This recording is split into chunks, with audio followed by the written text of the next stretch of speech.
Je n'ai jamais fait ce métier avec une vision stratégique. J'aime l'artisanat, ce qui prend du temps et de la passion. Regardez ce fauteuil.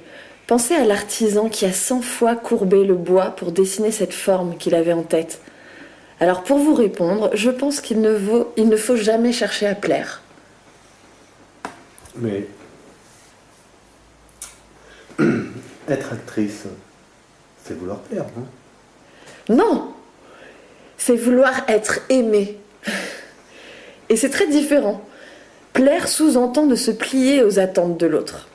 Vouloir être aimé, c'est attendre de l'autre qu'il vous prenne entièrement comme vous êtes. Moi, je veux être aimé, mais je ne veux pas plaire, parce que vouloir plaire, c'est avoir peur de déplaire. Et je ne veux pas céder à la peur, jamais. À quoi la peur fait-elle écho en vous? À mon plus jeune âge, très tôt, elle était là. La peur de traverser tel quartier, la peur d'aller dans tel milieu, la peur de faire telle activité inconnue. Et très tôt aussi, j'ai eu la conscience que la peur était le plus grand ennemi de l'homme. Ce qui le dénature, ce qui lui fait commettre les pires abjections et le conduit à une sorte d'état de non-vie. Très vite, j'ai décidé d'avancer dans la vie en allant au-devant des peurs, afin de ne pas sombrer dans ce vide. Bien sûr, il y a toutes les raisons d'avoir peur. Peur de souffrir en amour, peur de vieillir, peur de ne pas être assez doué pour ceci ou cela. Et nos sociétés sont régies par la peur, via le politiquement correct et l'actualité qui désigne un ennemi afin d'orienter la haine. Tout cela dans le but de contenir les individus. Comme le dit le sociologue Max Weber, l'État dispute au terrorisme le monopole de la violence. Il faut faire attention à la peur, elle nous incite à accepter de perdre notre liberté au nom de la sécurité. Après les attentats, on m'a demandé « T'as pas eu peur ?» Non, je refuse d'avoir peur. Bien sûr que le flirt avec la mort devient plus évident, mais enfin quoi? Il faut être un enfant pour ne pas savoir qu'il en va toujours ainsi dans la vie et que c'est le prix de la liberté. Vous avez donc peur de rien? J'ai peur pour les gens que j'aime, mais pour moi, non. Par exemple, je n'ai pas peur de la maladie ou de la vieillesse, parce que le fascisme de la santé et de la jeunesse est tel qu'aujourd'hui, par réaction, je dis « Eh bien moi, non, j'aborderai ces chapitres-là sans pleurnicher ». La vie, c'est un risque à courir, et l'on voudrait nous sans cesse gommer ce risque. Ici, on lit « Comment maigrir sans effort ?» Là, « Comment faire le deuil d'un chagrin d'amour sans souffrir ?» Mais perdre, c'est toujours sacrifier. Remontons le temps pour en revenir à l'enfance. Quelle autorité votre père exerçait-il sur vous? Il était officier de cavalerie. J'imagine qu'il devait vous faire un peu peur. Non, justement, c'est le problème.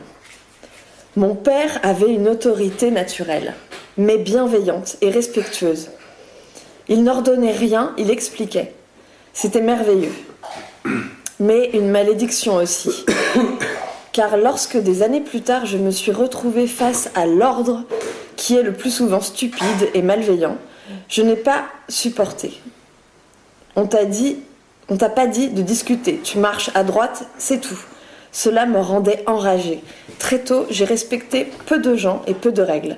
Je me souviens, en mai 68, des forces de l'ordre armées jusqu'aux dents et face à elles, des foules de jeunes qui n'avaient que leurs cris et auxquels je voulais hurler « Armez-vous, prenez des bâtons, munissez-vous ». C'est pour cela que j'ai très vite abandonné l'engagement politique. Je pensais qu'il ne pouvait être que violent. Je ne croyais pas que l'on puisse faire trembler l'ordre établi par des moyens légaux. Diriez-vous que la colère est votre principale émotion? Oui, la rage même. Et en même temps, vous êtes timide, non? Bien sûr, j'ai toujours été très timide. Mais j'ai très tôt constaté les dégâts de la timidité. Quand j'entendais des gens dire « Moi, je n'ai pas fait ça parce que je n'ose pas », non. On a tous le droit d'avoir les mains moites et la gorge serrée par l'angoisse. On ne peut pas s'abriter derrière des je n'ai pas osé. Vous vous présentez comme une dissidente née. Pourtant, vous aviez une éducation très classée, bourgeoise. Oui, où l'on me disait par exemple « il ne faut pas parler aux inconnus ». Eh bien moi, au contraire, cela me donnait envie d'aller vers les inconnus. Je les interrogeais avec une attention d'autant plus vive que j'avais conscience du potentiel danger. Oui, la peur m'a rendue très attentive.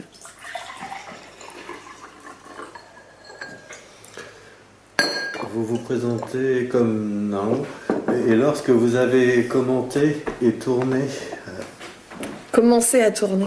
tourner et jouer sur scène, avez-vous eu le trac?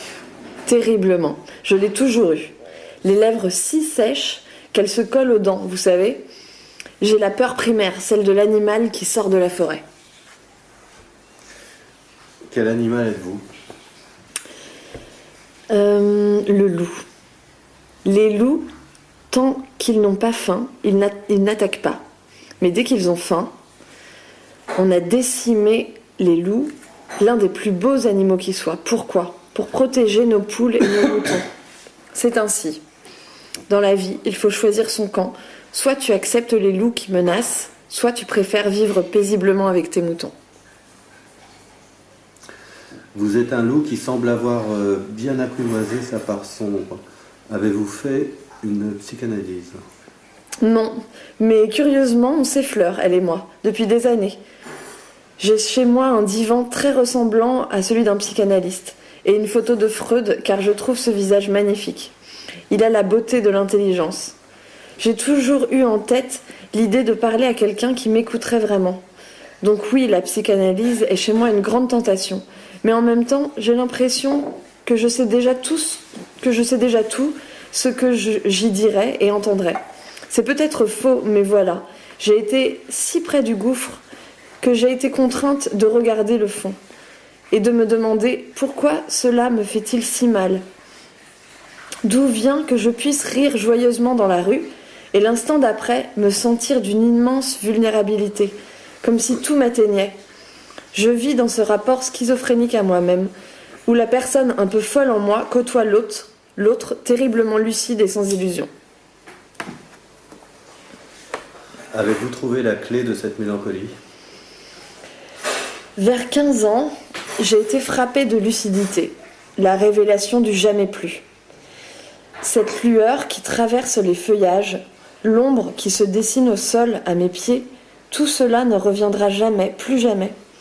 La conscience de l'éphémère m'a violemment saisie, mais c'est aussi elle qui a réveillé en moi le carnassier.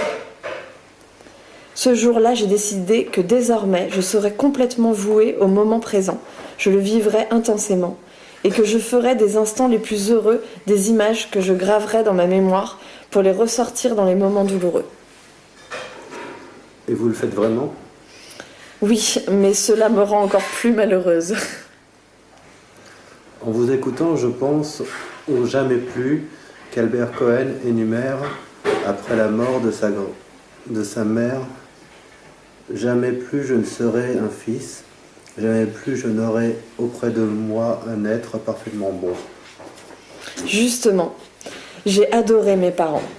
Et peut-être ai-je souffert de ne pas les avoir assez embrassés. Mais j'ai retenu la leçon. Quand je suis devenue mère, je ne me suis plus abstenue, y compris lorsque mes filles avaient grandi. Je préférais 1000 fois être rejetée par une adolescente me disant « arrête de m'embrasser » que de me contenir. Puis vous savez, un jour, les enfants s'en vont. On m'a dit « c'est la vie ». Mais moi, j'étais désespérée. C'est troublant de constater que, face à la douleur, on vous dit toujours « c'est la vie ». Portez-vous un regard sombre sur la vie? Oui, un regard d'une grande noirceur. Mais en même temps, j'ai toujours eu en moi cette vitalité que je ne peux pas retenir. Vivre pour moi, c'est nager dans une mer agitée. Qu'est-ce qui vous atteint le plus? Vous parlez de chagrin, quels sont-ils?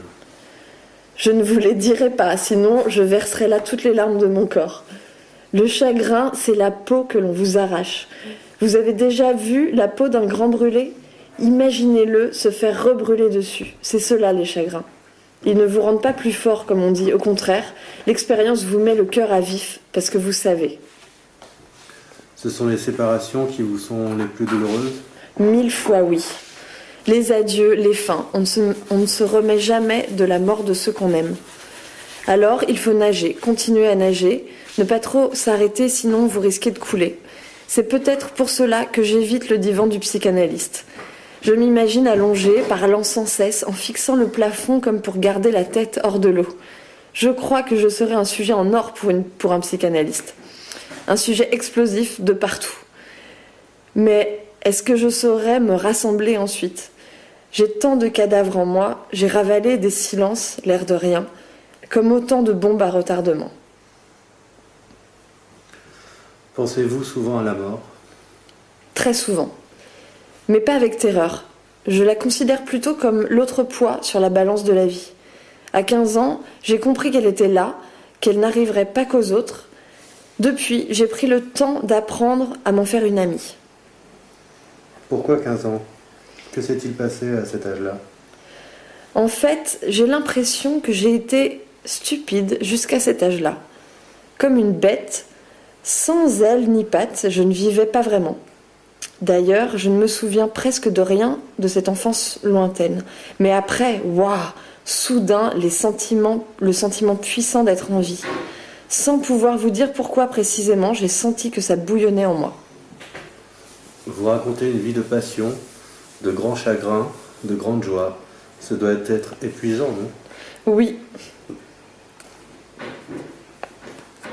Quelle est pour vous l'émotion la plus difficile à laisser s'exprimer? La sérénité. Je ne crois pas dans ma vie avoir été sereine au-delà du temps qu'il faut pour laisser fondre un carré de chocolat sur la langue. Mais j'ai su reconnaître chez les autres ceux qui pouvaient m'apporter un peu de paix, de tendresse. Je suis très attirée par les gens qui m'apaisent. Le problème, c'est que ces gens-là ont souvent peur de la fille agitée que je suis. À quel instant vous sentez-vous le plus heureuse? Je me sens un peu comme un élastique accroché à un bâton qui serait son centre. Le plus souvent, l'élastique est tendu. Je suis dans l'excès. Et soudain, schlac, l'élastique accepte de lâcher et revient au centre. Je crois que c'est là que je suis le plus heureuse, dans l'acceptation, dans l'abandon, mais avec toujours une petite pointe de mélancolie qui demande « Mais alors, je ne me battrai plus ?» C'est pour cela que j'ai toujours admiré les grands mystiques, ceux qui vivent dans l'adoration, dans l'amour total et l'abandon. Vous êtes catholique, n'est-ce pas? Oui, j'ai été élevée par des religieuses, mais j'étais très rationnelle. Ah bon, il a marché sur l'eau? Mais comment ça? Ensuite, j'ai lu ces textes magnifiques que sont les évangiles. Et ils m'ont frappé au cœur aussi fort qu'Homère. Peu importe si c'est vrai ou pas, si Jésus a existé ou non, ces textes sont l'œuvre de génie. C'est pourquoi je pense que la religion doit être enseignée par des gens intelligents. Pas par des illuminés, ni par des bénis oui-oui qui disent « c'est comme ça et tu la boucles ». Non, la religion est d'abord une affaire de réflexion. Vous connaissez la philosophe mystique Simone Veil? Elle m'a passionnée, notamment quand elle fait des ponts entre l'Évangile et l'Iliade. Considérer la religion comme une sous-culture, c'est nul. Traiter de pauvre con celui qui croit, c'est n'avoir rien compris. Je hais le blasphème. En cela, notre époque est intéressante. Elle est affreuse pour celui qui se laisse mener par la peur, mais elle est passionnante pour les gens qui acceptent de s'interroger. Oui, tout reste à faire et à penser. Même si tout a déjà été fait et pensé, seuls les détails changent. Or, tout n'est-il pas dans les détails? Non? Imaginons. De quoi parleriez-vous, là, si vous étiez chez un psy? De l'amour, des chagrins d'amour, de l'abandon, de la perte. Dans les dîners où je m'ennuie, par exemple, j'interroge mes voisins de table sur leur histoire d'amour. Ses débuts, sa fin, son milieu, y compris les enfants.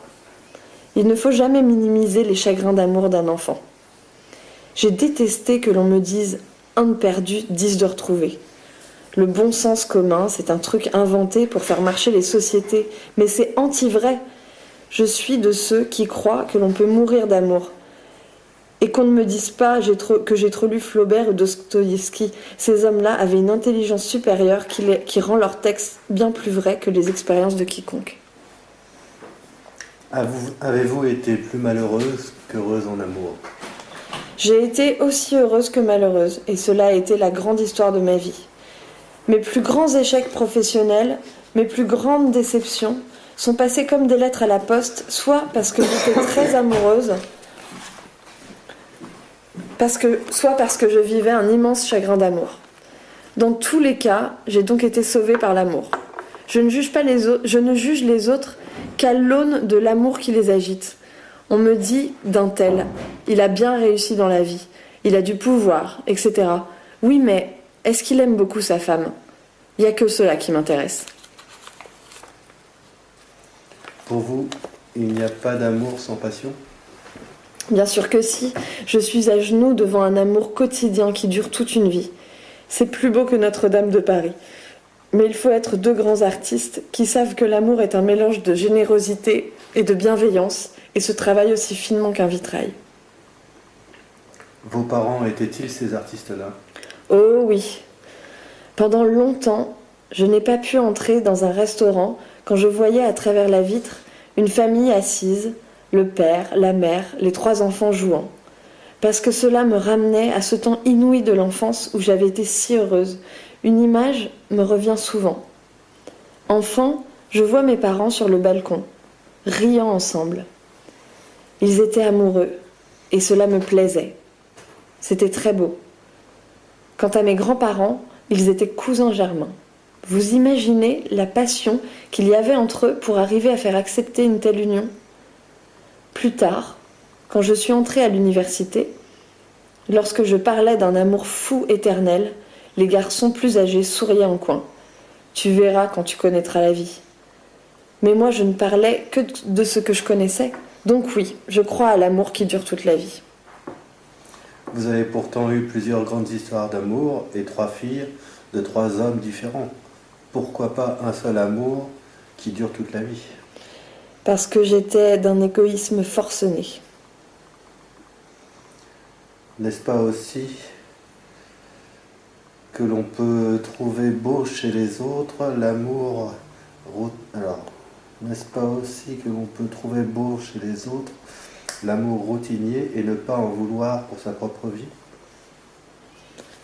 Je reconnais que je n'ai jamais aimé les petits déjeuners en tête-à-tête silencieux.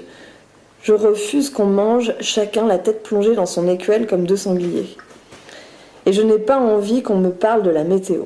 Sinon, que ce soit la tempête qui a ravagé la région. Moi, je veux que l'on se parle avec passion de ce que l'on fait, de ce que l'on est. Oui, c'est vrai que je suis fatigante. Le silence vous inquiète ? Disons que j'ai toujours eu le sentiment de mieux m'en sortir en parlant. Aujourd'hui, vous sentez-vous toujours aussi égoïste ? Non, c'est vrai. Peut-être est-ce l'effet du chagrin. Soit il vous replie sur vous-même, soit il vous libère. Moi, il m'a appris à tendre la main.